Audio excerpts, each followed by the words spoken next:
اذان کے بعد دعا کا سنت طریقہ، جیسے یہ اذان ختم ہو تو درود شریف پڑھا جائے، اس کے بعد وسیلہ والی دعا.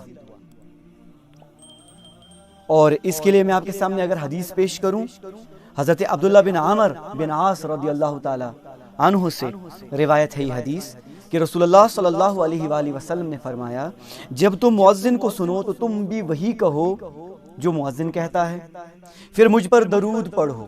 تو یہاں سے ثابت ہوا درود پڑھنا، کیونکہ جو شخص مجھ پر ایک مرتبہ درود پڑھتا ہے تو اللہ تبارک و تعالی اس پر 10 رحمتیں نازل فرماتا ہے. پھر تم اللہ سے میرے لیے وسیلہ طلب کرو، کیونکہ وہ جنت میں ایک مقام ہے جو اللہ کے بندوں میں سے صرف ایک بندے کو ملے گا، اور مجھے امید ہے کہ وہ میں ہوں گا. چنانچہ جس نے میرے لیے وسیلہ طلب کیا اس کے لیے میری شفاعت واجب ہوگی. صحیح مسلم حدیث نمبر 849، مشکات میں بھی یہ حدیث ملے گی 657 نمبر.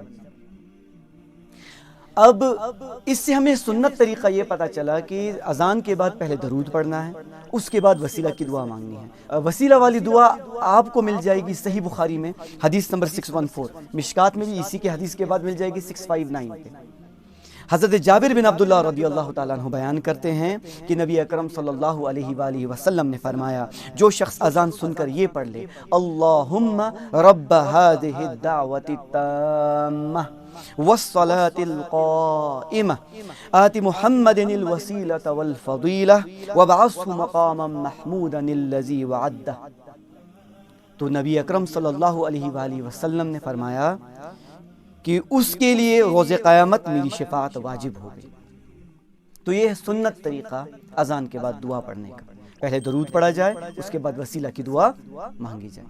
اب درود کون سا پڑھا جائے؟ درود ابراہیمی نبی اکرم صلی اللہ علیہ وآلہ وسلم نے سکھایا صحابہ کرام کو، اور بہتر ہے کہ درود ابراہیمی پڑھی جائے. صحیح بخاری حدیث نمبر 4797، صحیح بخاری حدیث نمبر 6357، صحیح مسلم حدیث نمبر 908. نبی اکرم صلی اللہ علیہ وآلہ وسلم نے درود کا طریقہ درود ابراہیمی سکھایا. تو پہلے درود ابراہیمی، یا اگر آپ کو جلدی ہے آپ درود ابراہیمی نہیں پڑھ سکتے تو سنن نسائی کی ایک حدیث ہے، حدیث نمبر 1293.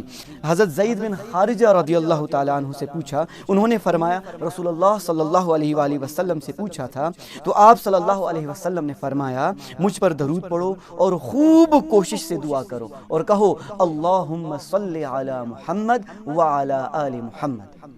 تو اذان ختم ہونے کے بعد پہلے پڑھیں اللہم صلی علی محمد وعلی آل محمد، درود ابراہیمی بھی پڑھ سکتے ہیں، اس کے بعد آپ وسیلے والی دعا مانگیں.